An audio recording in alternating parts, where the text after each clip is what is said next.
Hallelujah, praise the lord. প্ৰভু যীশুৰ মধুৰ নামত আপোনালোক সকলোকে স্বাগতম জনালোঁ। সুন্দৰ সময়, সুন্দৰ দিন ঈশ্বৰে আমাক দিলে। সদায় দিন ঈশ্বৰে দিয়াৰ নিচিনাকৈ আজিও দিলে। তাৰ কাৰণে ঈশ্বৰক ধন্যবাদ দিওঁ। প্ৰিয়সকল, আহক আজিৰ দিনটোৰ আৰম্ভণিতে আমি ঈশ্বৰৰ বাক্য চাওঁ। আজিৰ ঈশ্বৰৰ বাক্য আমি লৈছোঁ যিচয়া 12 অধ্যায়ৰ 2 পদ।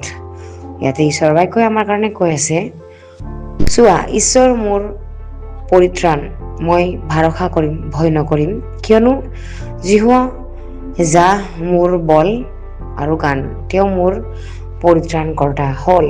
Hallelujah, praise the lord. ঈশ্বৰৰ সুন্দৰ বাক্যৰ কাৰণে ঈশ্বৰক ধন্যবাদ দিওঁ। প্ৰিয় বিশ্বাসীসকল, ইয়াতে ঈশ্বৰৰ বাক্যই আমাৰ কাৰণে এইটো কৈ আছে যে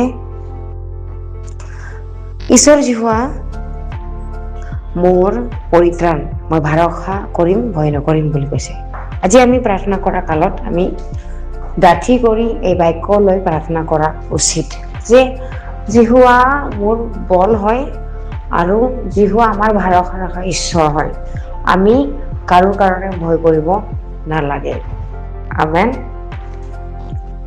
ইয়াতে যিচয়া ভাৱবাদীত যিটো লিখা আছে যে যেতিয়া আমি উদ্ধাৰ পাওঁ বা যেতিয়া আমি বিপদৰ পৰা আমি ৰক্ষা পাওঁ, তেতিয়া আমি ঈশ্বৰক ধন্যবাদ দিব লাগে। আৰু আমি তেতিয়া সাহসেৰে প্ৰাৰ্থনা কৰিব পাৰোঁ যে যিহোৱা মোৰ ঢাল হয়, যিহোৱা মোৰ বল হয় আৰু তেওঁ আমাৰ পৰিত্ৰাণকৰ্তা, আমি ভয় নকৰিম, আমি এনেকুৱা কওঁ।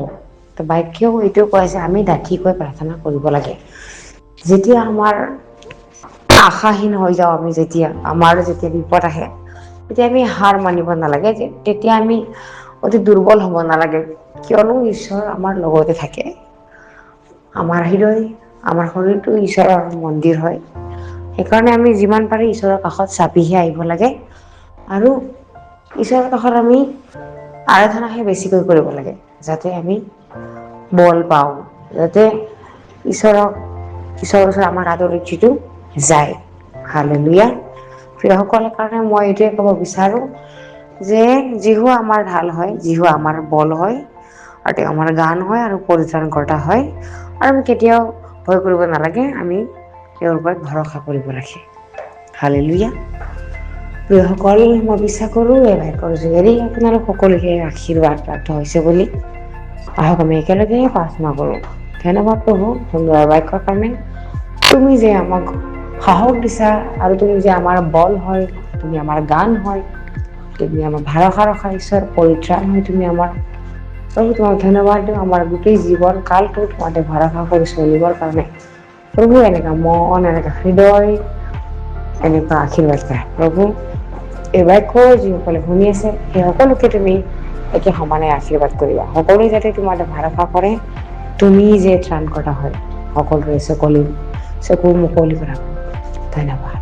এই সকলো যাচনা প্ৰাৰ্থনা নাচৰতি প্ৰভু যীশুৰ নামত অৰ্পণ কৰিছোঁ। আমেন। Praise the lord.